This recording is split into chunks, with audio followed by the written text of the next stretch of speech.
Hey everyone!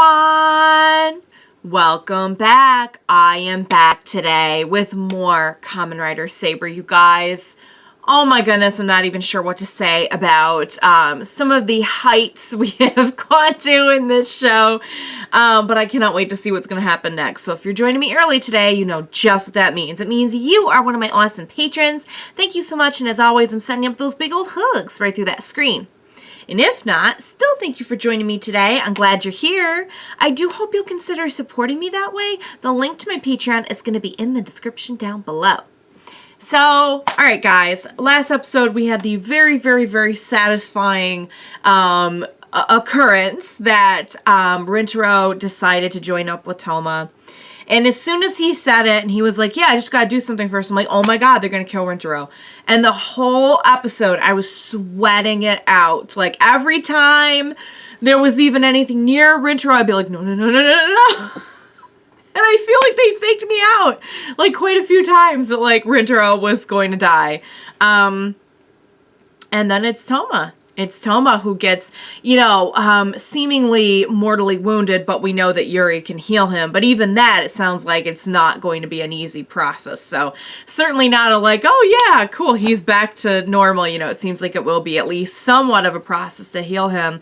And they're not going to kill off Toma. Like, seriously, they're not going to, especially not now. Like, if they're going to do that, they're going to do that in, like, the finale and then, like, bring him back or so. You know what I mean? Like, you guys know. My Kamen Rider people know some of the go-tos for big moments in Kamen Rider. I do love the formula, though. I talk about the formula a lot, but I love the formula. Also, this one I feel like has departed a lot from the formula. I felt like that kind of started with 01, and this one's just, it feels so different to me than any other Rider series I've ever seen. So getting back to the episode, Durandal, oh my god. And you guys know how attached I am to these characters. It is very hard for me to sit here and gawk at someone who is putting them in so much danger and giving them so much trouble. But on the other hand, though, that design is amazing. And the trident and the teleporting, oh my god, I'm just all about all of it. We finally see Sophia again. She is still being held prisoner. And Rintaro finds that out. And of course, poor Rintaro goes to Master Logos because he was the only one not in on the fact that there's something wrong with somebody at the top. I think up to this point, I remember them saying, like, could be Master Logos, could be the Divine I forget what they call them, the Divine ones. And we find out in last episode that he's like, nah, I did away with those Divine folks. They're gone. So it's definitely Master Logos who's the one in charge of all the mischief and mayhem and badness going on in the organization. Which, to me, I'm kind of surprised that it's, in a way, that it's not, like, a more deeply seated, like, this has been going on for a while, and, like, this organization we thought was good has been kind of, like, doing shady stuff the whole time, and maybe we will get to something like that, but it does kind of sound like, okay, well, the original Master Logos was okay, and then, like, this one came in and did away with, you know, I forget what they're called now. The Divine something or other. They'll probably mention it again. But it does sound like a lot of it has to do with him specifically. Like, it's not that there's a lot of shadiness or corruption kind of deeply seated in the organization. Could be wrong. We could go that direction anyway, even though it's clearly this current Master Logos that's messing everything up. But, yeah, so I personally think, like, Reika is more or less being manipulated. That's kind of how it's feeling to me. Like, I feel like she could be swayed under the right circumstances. Don't know about her brother, but we'll see what happens. But yeah, Master Logos is, oh, he is unhinged. He is unhinged. So, all right, guys, at this point in time, we have Sophia back, so thank God. So, Kento saves Sophia. And at first, like, I didn't know, and he showed up, I'm like, oh my God, what are we even doing? Because we know he's on this mission to at least, like, seal the blades and everything. But I didn't know where Sophia fit into his plan, so I'm sure we'll get more details on his reasoning and everything, but I was like, oh, yeah, he helped. Well, that's good. That's a good sign. So Sophia's back, but of course we still have a lot to get into. We have to heal Toma, we have to find Luna. There's a lot going on, you guys. So without further ado, what do you say we go ahead and we jump right in to this next episode of Kamen Rider Saber. Let's go.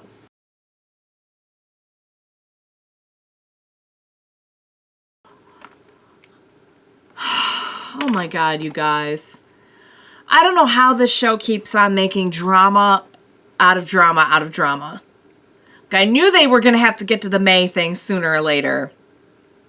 But to have it revealed like that, I don't know why. Maybe she physically couldn't. Maybe she like could not remember, or I don't know how exactly it works when someone's connected to Wonderworld. I know when we saw Yuki, she was just like, I'm probably just stressed. I need a vacay. So like she seemed aware that it was happening to her.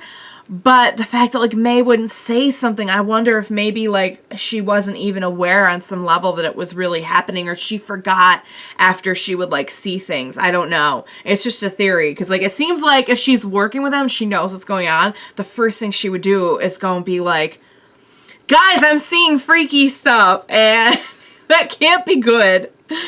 So I wonder about that. But, to have it revealed, like, in the heat of battle like that. And I thought I saw, like, when they showed the little keychains and everything, I thought one of them looked like May.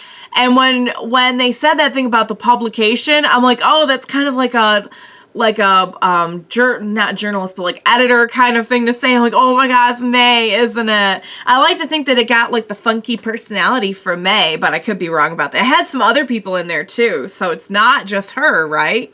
Although it is using her. All right, guys, let's talk about Rintaro. Rintaro, I feel like, is so set in his ways and so many things and so staunch in his personality. And I've said this for a while, that I feel like he's getting in his own way with being so hard on himself. And I don't know if maybe that's why the blade wouldn't work or not, like he was just like getting in his own way, or if there's another reason for it. But it's definitely not that his feelings aren't strong enough. I mean, he was like so up here through the whole episode. Like, it was legit stressing me out. I'm like, no, honey, you need to calm down. You're not going to be able to help anyone if you are freaking out of your mind. But I think it just shakes him up so much to see, in a way, like, not out of a jealousy thing, but how far Toma has come, and just knowing that, like, if he's trying to be his best self and save people and be as strong as he can, that kind of sets the bar higher for him, and he's just kind of getting caught up in, like, I'm not good enough, I'm not good enough, I'm not good enough. And there's a lot of, like, self-worth issues, I feel like. Because we see it in the beginning here where he's, like, you can see he almost, because of what he's done, he doesn't feel worthy of being accepted back into their crew. And clearly it's, like, they've shown time and time again, like, he's their friend, they care about him, that would not be an issue. And I feel like the self-worth comes into play a lot when it comes to, you know, his feelings about his own strength or lack thereof. His feelings about, I think, how his friends see him, you know, and I think that's why the, like, little Nya was able to get through to him so much. We're like, I shouldn't believe in you. I shouldn't think you can do it, you know. And really, they were just toying with him. It was just heartbreaking to watch because they were just toying with him. And of course, he's going to be so emotionally compromised about May because he and May are pretty close. And May, in a lot of ways, was kind of really helped in convincing him to come back. Yes, it was Toma's display of everything that did convince him, but I think having May there really, really helped. Poor May. Oh my god. I'll tell you what, guys, when they take a character like May, who's kind of like our our cool breeze in hell on the show. When things are getting really crazy and nasty and everything, it's like you can always count on May to be like a little bit silly. And they're just going to take her and they're going to drag her through the mud. And it's just, oh, it's like, haven't you done enough to me? So when Kento said he has to die, like he's going to die, did he mean in battle there, or did he mean like in something that he saw in the future? Was this something that he saw in the future? I don't know. Oh, thank God Sophia's back, because she was trying to talk some sense into Kento. And I feel like if maybe anyone could, it's her. But I don't know, though. All right. Tassel is...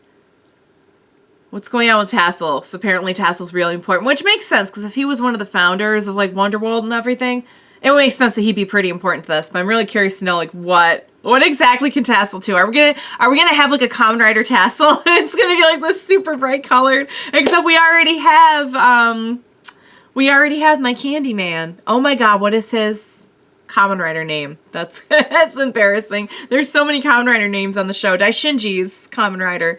But we haven't seen him in a bit because he got his blade sealed, but yeah, he's already pretty bright colored. But maybe we'll get another one. Maybe we'll get Kamen Rider Tassel, and he'll be all like super bright and cheery and oh God, you guys. All right. And just when I thought, like, oh, Rintaro's back, it's gonna be great, it's like, no, he's like, you could tell he's still tortured so much.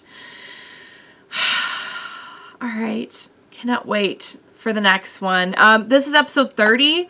I believe they usually go up to close to 50 episodes. So we're really, like, if we were getting into stuff before, we're really going to be getting into stuff now. Because you guys know there's, like, a couple of points in a series in which, you know, Kamen Rider kind of takes some turns. Although, again, like, this one has not been predictable at all.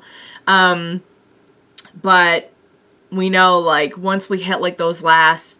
10 eps, 5 eps, whatever, it starts to get even more crazy, and it's kind of anything goes. And on this one especially, I believe, like, literally anything could go. I've honestly, I'm gonna be so mad if they kill May, you guys. They're not gonna do that. They can't do that. They can't do that. I'm saying it now. I will not allow it. All right. We'll see. We'll see. Lot going on, guys. So, all right. Despite the drama and intensity and heartbreak, I really enjoyed that episode. I hope you enjoyed watching along with me. As always, thank you so much for joining me today. Please be sure to join me next time, and we will watch it together. Bye for now, guys.